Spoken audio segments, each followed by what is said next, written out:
ప్రత్యేక అవసరాలున్న పిల్లల సమగ్ర అభివృద్ధికి భవిత ఉప కేంద్రాలు సమర్థవంతంగా పనిచేస్తున్నాయని జిల్లా కలెక్టర్ కీర్తి చేకూరి అన్నారు. రాజమహేంద్రవరం అర్బన్లోని భవిత ఉప కేంద్రాన్ని శుక్రవారం సందర్శించిన ఆమె విద్యార్థులతో మమేకమై వారి అభ్యాసన పురోగతి, ప్రత్యేక ప్రతిభ, నైపుణ్యాలను పరిశీలించారు. విద్యార్థులు నేర్చుకున్న నైపుణ్యాలను స్వయంగా ప్రదర్శించేందుకు చూపిన ఉత్సాహం, కొత్త విషయాలు నేర్చుకోవాలనే ఆసక్తి కలెక్టర్ను ఆకట్టుకుంది. ఒక్కో విద్యార్థితో మాట్లాడి వారి అభిరుచులు, సామర్థ్యాల గురించి తెలుసుకుంటూ వారిని ప్రోత్సహించారు. ప్రత్యేక అవసరాలున్న పిల్లల్లో దాగి ఉన్న ప్రతిభను వెలికి తీయడంలో ఇలాంటి శిక్షణా కేంద్రాలు కీలక పాత్ర పోషిస్తున్నాయని ఆమె పేర్కొన్నారు. ఈ సందర్భంగా కేంద్రానికి వచ్చిన తల్లిదండ్రులు తమ అనుభవాలను కలెక్టర్తో పంచుకున్నారు.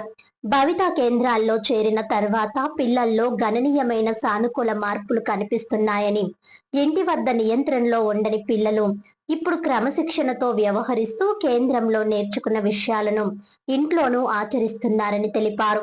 దీంతో తమ పిల్లల భవిష్యత్తుపై విశ్వాసం మరింత పెరిగిందని వారు పేర్కొన్నారు. కేంద్రంలో అందిస్తున్న శిక్షణ, విద్యార్థుల అభివృద్ధి కోసం ఉపాధ్యాయులు, సిబ్బంది చేస్తున్న కృషిని కలెక్టర్ అభినందించారు. ప్రత్యేక అవసరాలున్న ప్రతి విద్యార్థి తన సామర్థ్యాన్ని పూర్తిగా వికసించుకునేలా నాణ్యమైన శిక్షణ, అనుకూల వాతావరణం కల్పించేందుకు ప్రభుత్వం కట్టుబడి ఉందని ఆమె తెలిపారు. ఈ సందర్భంగా విద్యార్థిని బి సత్యభవాని పుట్టినరోజు సందర్భంగా నిర్వహించిన కేక్ కటింగ్ కార్యక్రమాల్లో జిల్లా కలెక్టర్ కీర్తి చేకూరి పాల్గొని ఆమెకు జన్మదిన శుభాకాంక్షలు తెలియజేశారు. విద్యార్థిని ఆరోగ్యంగా, ఆనందంగా ఎదిగి జీవితంలో ఉన్నత శిఖరాలను అధిరోహించాలని ఆకాంక్షిస్తూ ఆశీర్వదించారు.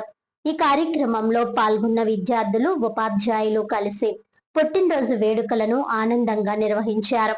కలెక్టర్ వెంట ఎస్ఎస్ఏ పీడీ ఎస్ సుభాషిణి, భవిత కేంద్రం సమన్వయకర్త ఎన్ కనకబాబు, ఉపాధ్యాయులు మేరీ రాణి, ధారా చిట్టి తదితరులు పాల్గొన్నారు.